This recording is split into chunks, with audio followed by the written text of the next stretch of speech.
Salut, je m'appelle Chris. Je suis responsable du programme de diversité chez notre entreprise. Je dirige donc la programmation et la stratégie de diversité pour l'une de nos unités commerciales ici chez notre entreprise. Je me concentre sur la programmation de la diversité pour notre entreprise URS les plus sous-représentés comme nos Noirs, nos Latinx et nos populations autochtones ici chez notre entreprise. Dans un monde de managers où chaque jour je pense à qui doit être impliqué dans les projets sur lesquels je travaille. Qui se souciera d'investir dans les programmes que je souhaite déployer, n'est-ce pas? Parce que j'ai besoin d'obtenir l'adhésion pour que certains programmes obtiennent le feu vert. D'accord, donc je pense toujours à la façon dont j'organise mes documents. Je pense toujours à l'emballage et à raconter une histoire derrière tout cela afin que je puisse continuer à faire l'excellent travail que je fais. Un artefact est tout ce que vous assemblez physiquement et qui décrit ou met en valeur le travail que vous faites.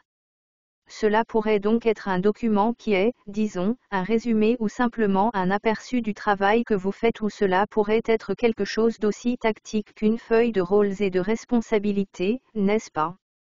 Donc, en décomposant qui dans votre équipe gère quoi et à qui vous devez présenter, il est vraiment important de garder cela organisé car ce n'est pas seulement pour mon propre usage, mais c'est aussi pour toute personne avec qui je m'engage, n'est-ce pas? Donc, une partie prenante ou quelqu'un qui doit signer un projet ou ce peut être mes coéquipiers sur quelque chose. Je fais souvent appel à des bénévoles ou à de l'aide à temps plein pour aider à mettre en place les programmes que je dirige. Enfin, supposons que nous ayons un fournisseur externe, ils doivent comprendre où ils s'intègrent dans l'ensemble, mais aussi ce qu'ils doivent faire tactiquement pour que le programme réussisse. Ainsi, la conservation des artefacts vous permet d'avoir le meilleur résultat possible et tous les éléments de gestion du programme.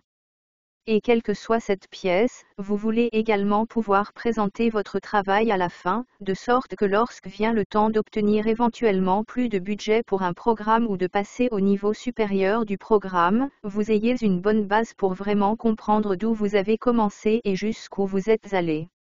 Lorsque vous avez tous ces artefacts, il est vraiment important de pouvoir parler de la façon dont ces artefacts vous ont permis de réussir. Les artefacts sont vraiment ce qui montre de manière tangible à quelqu'un lors d'un entretien d'embauche que vous êtes celui qui a fait le travail pour faire du programme ou du projet un succès, n'est-ce pas? Donc, si vous parlez simplement d'un projet ou d'un programme à un niveau élevé, lors d'un entretien d'embauche, l'intervieweur voudra peut-être en savoir plus, et les artefacts vous permettent de montrer ce détail. Vous permettent de montrer non seulement ce qui s'est passé avec le projet et jusqu'où il est arrivé, mais aussi vos contributions à celui-ci. Et cela montre physiquement votre capacité à mener l'ensemble du processus du début à la fin. Vous êtes le quart arrière, à droite, et le quart arrière détient également le livre de jeu. Et si vous n'avez pas le playbook, qui dans l'équipe saura quoi faire d'autre que vous?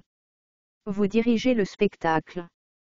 Et si efficacement, vous voulez vous assurer que vous êtes en mesure de présenter, dans n'importe quel cadre, que ce soit pendant que vous travaillez actuellement sur le projet ou plus tard ou lors d'un entretien. Tout ce que vous avez fait pour que le programme ou le projet soit un succès.